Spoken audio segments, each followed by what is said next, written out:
welcome back to Blue Heart Crochet. My name is Abby. I live in the northwest of the UK.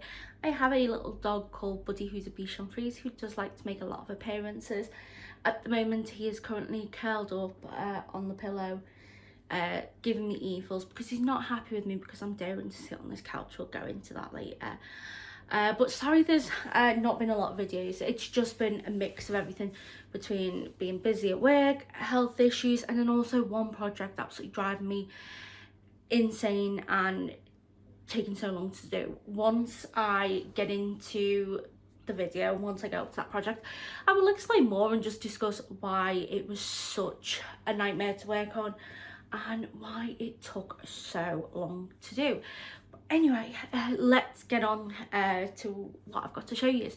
Now, considering that it's been a good few weeks since I did a craft catch-up, on paper I don't look like I've got a lot to do, but as I said, there was that one project that took absolutely forever to do and it was driving me mad. So I've not got a lot, but I've got a couple of finished objects. That's always great. So first finished object is, let's see, which way does this go? Hold it up the right way round. I'm trying to figure out which one. No, wait. I'll get it in a minute. Oh, I will get there at some point. Why am I not seeing? Here we go. Right, got it. So it is what I'm calling my fake bat and beg blanket. So basically it's a corner to corner blanket that was inspired by the bat and beg blanket, which is a free pattern that uses small granny squares. I'll put a link down to the description box in that. But basically, yeah, I did a CTC version with all my advent yarns. So when you last saw me, I had put in all the advent yarns and it was a 10 by 10 blanket. And I was going round with to do an extra border to make it 12 by 12 using the leftover advents from my yarns from 2022. Leftovers for the advent calendar I have for that, and then also a couple of yarns that I got for Christmas just gone. So if it's that way up, I started going round this way. Yes, sorry about the sniffles, hay fever. So when you last saw me, I was on this white square here. It's got the little marker on it. I finished off the row here. This was the last of the advent yarns. This is one of the yarns I got for Christmas. It's actually got a sparkle in it and they are quite neon bright. So I'd sort of been dotting them around in between the advents, which were non-sparkly, and a lot of them, because of the theme of the advent, were a lot darker in colour. So yeah, that was the last of the 2022 advent, and this is all this row here I completely did, and that was all Christmas yarns I got for Christmas. So the darker ones here, the more muted tones, these are by Silly Little Sheep, and the bright ones are by Yarn Unique. So they're all going to be going into the triangulum as well, because it is just going to be how I'm working it out. But this is one of my advent blankets that I was working on in 2023 done, so I am made up to finally get it off the hook. I was using a 25mm hook with this, as I spoke about the hand-dyed yarns that went into it, and then the white was Stylecraft Baby 4-ply in the colourway white. So yeah, that's all done. I absolutely love it. It's a bit hard for me to get it all on screen for you, but hopefully I'll be able to take some photos and put them on. But I really love it. It's a really nice lap size blanket, but the nice thing is that it is also quite thin, so it's not too weighty, too heavy or anything like that. It's just perfect. So that's been really nice. Right, sorry about that. I had a bit of my nail had just broken a little bit and it kept snagging on the yarn. That's why I was getting a bit unfocused on that project, so I've just had to stop, file that a little bit, yeah, because I don't want to be snagging it on every single project. But I do have another FO. These are the August honey socks. I actually have the pair here, so the 2 socks.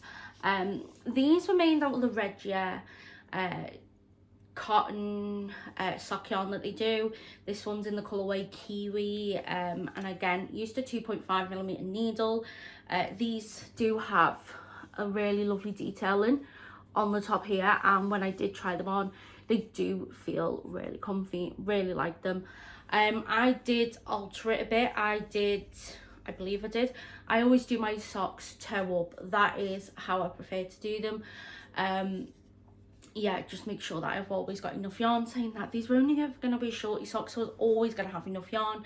But that's just the habit I've got into, to make sure that I don't run out of yarn, and I have to play yarn chicken. If I've got a ball of yarn that I want to make socks out of, quite often I'll just split it in two, and I will start doing toe up, and if I want to use the full ball, see how far I can get up with the leg, and that's normally how I do it.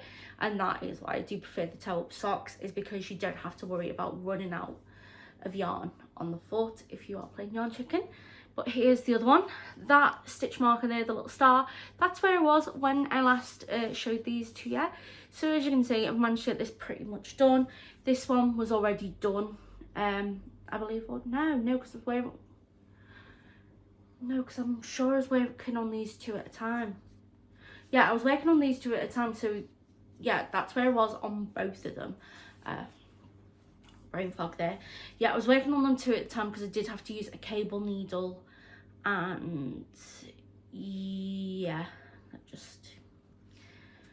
I remember now, because yeah, I used the cable needle, but while I was waiting to be able to go to the shops and buy a cable needle, because all my ones were bigger, I used one of the smaller 2.5mm circular needles as a temporary cable needle. But yeah, they're really pretty. The August Honey socks are a free pattern. I got them on Ravelry, so I'll link them down below in the description box. And these are going for Amanda at Little Like Hacks. If you're socksy, you know it. And I'm having to try and pull these over the heel. I get a lot of questions about people going, your socks look a little bit small, do they fit okay? Yes, my socks fit 100% okay. This is one of the reasons why I love to make handmade socks. So depending on the shoe, I'm a size 3 to a size 4. Now, when you buy socks at a shop, when you buy socks at a shop, normally they come and they cover quite a few sizes, because obviously they are stretchy. Now, they either go up, so they'll start at something like a 12 and go up to a 3 or 4, or they'll start at 3 and 4 and go up to like something like a 10. Now, if I tried to put on one of my sister's pair of shoes, they'd be swimming on me. There's no way they're going to fit. And although I know socks do have a bit of give in them and a bit of stretch, because they are made that stretchy material, there is no way a sock can fit a size 4 person's foot and a size 10 person's foot perfectly, or even remotely well. If I go for it where it's like a size 4 to 10, then the heel is always halfway up my ankle. If I go for a one where it's like size 12 up to size 4, then I know that my heel, the heel on the sock, is going to end up halfway down my foot while I'm walking with it.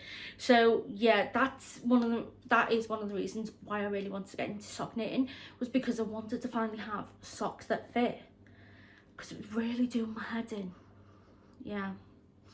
The perks about being a size 3 to 4 though in shoes is that a lot of kid size shoes come into a size 3 or go up to like a size 3 and 4, which does mean that I do get to buy shoes in the kids section, and people will probably be thinking that's a bit balmy, but it's actually really genius. I went to Shoe, my sister went into Shoe to go and look at some shoes. It is a shoe shop here in the UK, but it's not like spelled like shoe. Tangent, either way, my sister went into Shoe, was having a little look at some of the shoes in there that she was looking at purchasing a partner. I was having a look at the Converse there, and I saw a really pretty pair of Converse that I liked. Now, I went from the adult store to the kids shoe store right next door, same brand and everything, went to the shelves, found that exact same pair of Converse. They were £70 in the adult shop, they were £38 in the kids shop, because one, kids shoes in the UK, we do not pay tax on. 2, because it's a kids shoe, it's always a lot less. So it's actually really handy being able to fit into kids shoes at times, because I can get some really good bargains. But yeah, anyway, there's my socks. Yeah, and I can't wait to be able to get these out and wear them. Hopefully we will get remotely warm weather sometime soon. Right now, we had a little mini heat wave earlier on in the week, so I'm filming this on Sunday. Earlier on in the week we had a bit of a heat wave, and I really want to apologise to everyone in the UK who was enjoying the warm weather.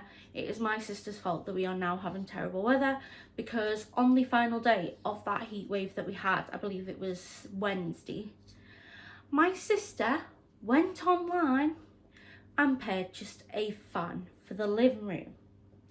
Bless her cotton socks, she is pregnant. She is, I believe, in her 3rd trimester now, so I can understand it was getting uncomfortable. But she bought the fan, next day, weather changed. So I'm convinced it's her fault. I am totally blaming her, and I want to apologise on behalf of her to the rest of the British public. But yeah. Speaking of the pregnant lady, so my sister gave me a list of things that she wanted me to make the baby when she found out she was pregnant. We went through some books, and this was one of them that she went through, and she put sticky notes in for a few things she liked. One of the things she liked was this gorgeous blanket there. Now this is from the King Cole Baby Book 5. Now when I saw that blanket, I was a bit daunted. I was a bit nervous about doing it. But oh my god, once I started it, I loved it, honestly. The pattern repeat was so simple, but at the same time enough for me to keep that bit of interest, so I wasn't getting bored doing it, and I absolutely adored working on this blanket. And yeah, I was getting through the repeats really quickly, and it was one that, you know, I just absolutely adored working on. Now, I'm going to have to be careful how I talk about this, because this is a pay-for pattern, because it's in the book. One of my goals this year has been to sort of do things, to keep track of things on Ravelry, so that if, like, you know, things go hibernating and stuff like that, I can always go back and I've got exactly the details, like the yarn, the hook on, needle size, things like that, a gauge if I've done a gauge swatch and things. But anyway, so I created a Ravelry project page. Now the cardigans, jumpers and things like that from this book are on Ravelry, but the blanket is not. So I couldn't really have a little look at, like, you know, other people's notes, because normally if I have an issue with a pattern or something like that, or if I'm looking at starting a new pattern, I'll have a little look at the comments made about it, people's project notes, see how they found it, see whether they thought the pattern was any good, specifically if it's a pay-for pattern. But yeah, couldn't do that anyway. But I thought, oh, it's all right. And I started doing it, and I worked on it just as the pattern described. Now, I've not woven in my first end or the last end, but I have also completely finished this blanket. And I mean, look at that detail, and it looks so complex, but it is absolutely so easy. Now, I was loving this. Let's see. So from there to up here, that is how much of the repeats I did from that stitch marker up. Now, as I said, I was loving the pattern, really enjoying it. It was, you know, easy. So that took me only a couple of days to get up there. Then I thought, okay, I'm working on the border now, because you did the border separately. I thought, okay, this is it. Going to be a piece of cake. Go through the border, and I'll work on that now, rather than putting it down and picking up a different project. So I started working on the border. And this is where the project that I have loved working on the most turned into the project that I hated the most. And it took me a week to do the border on this baby blanket, because I kept having to frog it. So they have you go down a size on the needles on the thing. Now, if I hold it like this, I don't know whether you're getting a good image or not, like whether it's showing it, but it does buckle in, even though the body is made from a bigger size than what this border is on the size and border is like.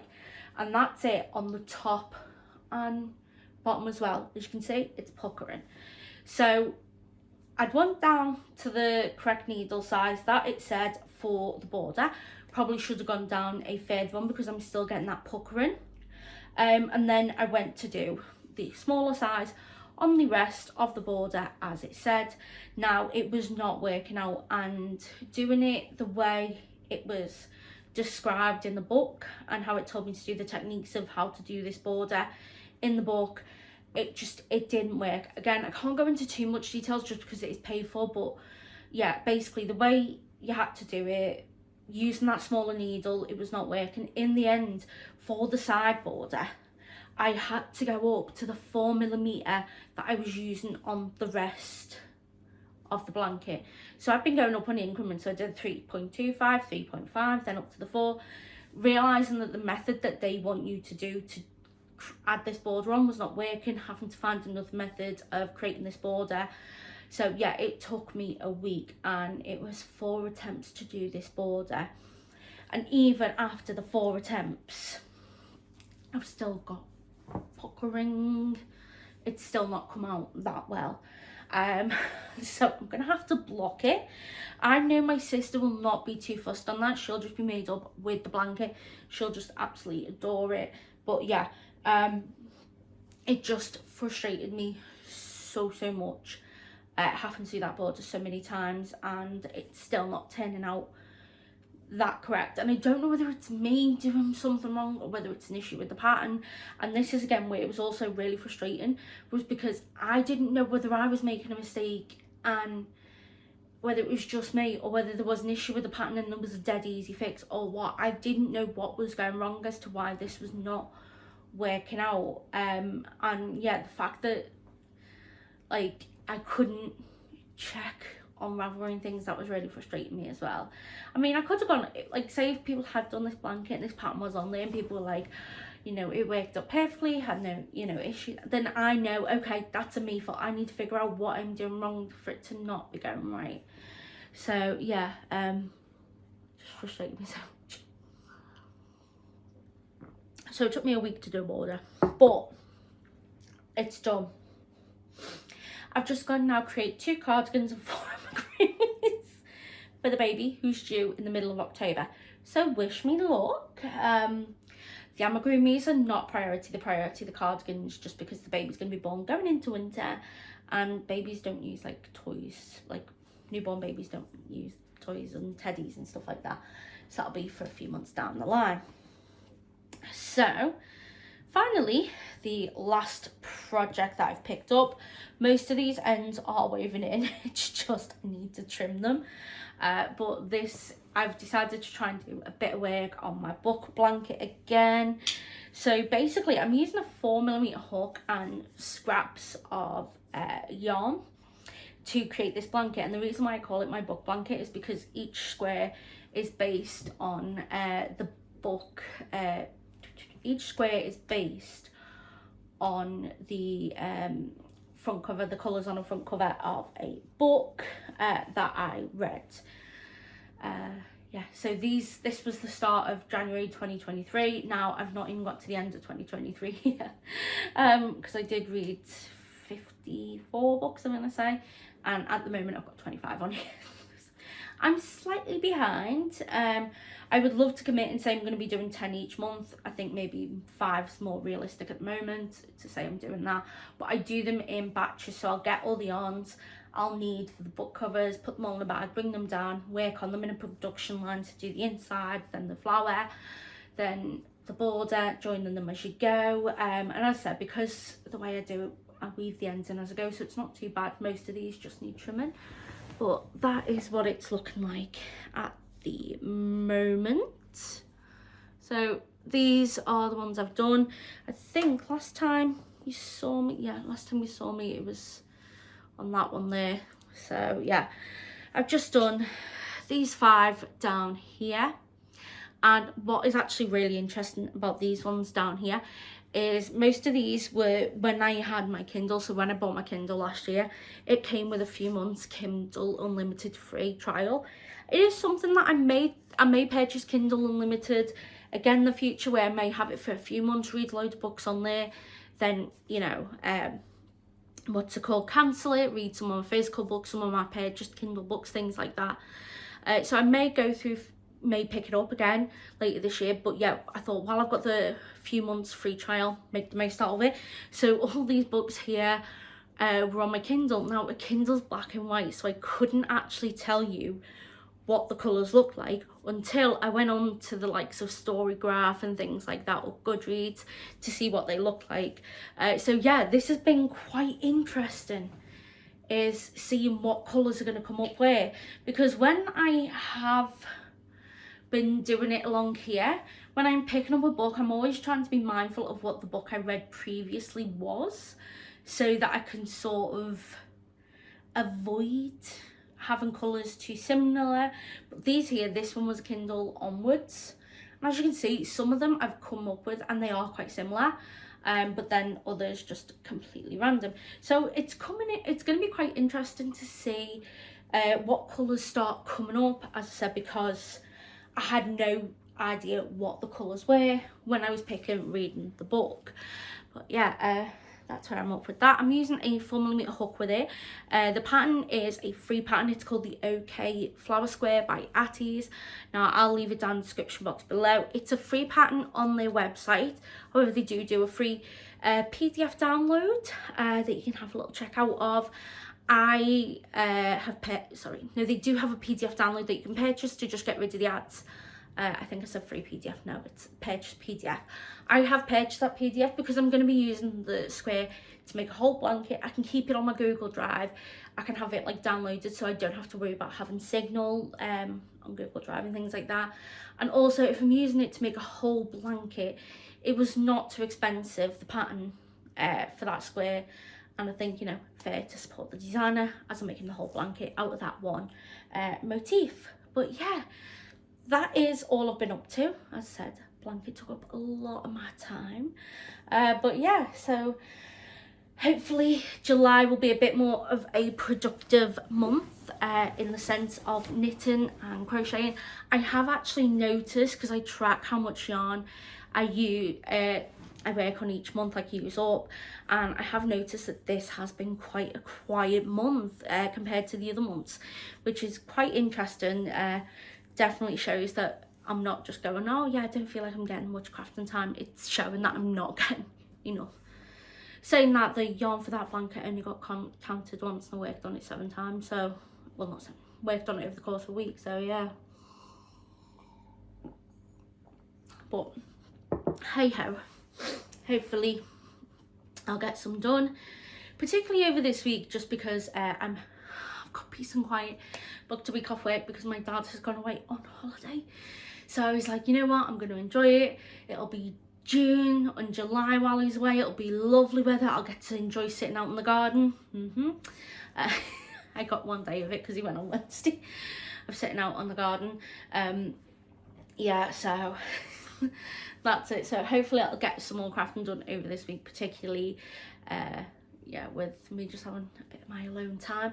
But that is why the dog is not happy with me, because this sofa my dad normally sits on, he normally is sat right here. I'm normally sat on another sofa, but the window's right behind me, so that's why I don't film on there, because you won't be able to see anything. But since my dad's been away on holiday, the dog has absolutely loved having this whole sofa to himself, and he's always been spoiled out on it. So he's now not happy that he's been relegated to one little section while I film this video. So he's giving me a bit of looks, but hey ho. Anyway, so yeah, I hope you're all doing well, staying safe and taking care. Let me know what you've been working on down in the description box below.